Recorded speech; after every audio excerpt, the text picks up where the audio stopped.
Hi friends, south కొరియాలో Sri Krishnashtami celebrations చాలా గ్రాండ్గా చేసామండి. అసలు ఇండియాలో ఉన్నప్పుడు కూడా ఇంత బాగా ఎప్పుడు సెలబ్రేట్ చేసుకోలేదు, అంత బాగా చేసామన్నమాట. ఈ డెకరేషన్ ఇదంతా అయితే చాలా చక్కగా కుదిరింది.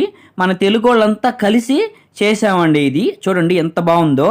ఇంకా ప్రసాదాలు అయితే దాదాపు 25 రకాల ఐటమ్స్ చేశారండి. వీటిల్లో స్వీట్స్, హాట్స్, బజ్జీలు, కేకులు, ఇంకా హోమ్ మేడ్ కుల్ఫీ కూడా ఉందండి. అన్ని రకాలు చేశారు. ఇక్కడ ఒక టెంపుల్లో ఎలా అయితే చేస్తారో సేమ్ అలాగే ఉంటుందండి. ఇక్కడ వీళ్ళ సిస్టమ్ ఇలా ఫాలో అవుతూ ఉంటారు. చిన్నపిల్లలు అయితే శ్రీకృష్ణుడు వేషాలు వేసి చాలా బాగా రెడీ అయ్యారండి. దీనికి చాలామంది ఇండియన్స్తో పాటు కొంతమంది నేపాల్ వాళ్ళు, తర్వాత బంగ్లాదేశ్ వాళ్ళు కూడా వచ్చారండి. ఇలా అందరూ కలిసి సెలబ్రేట్ చేసుకోవడం చాలా మంచిగా అనిపించింది. సో మీకు ఎలా అనిపించిందో కామెంట్ చేయండి.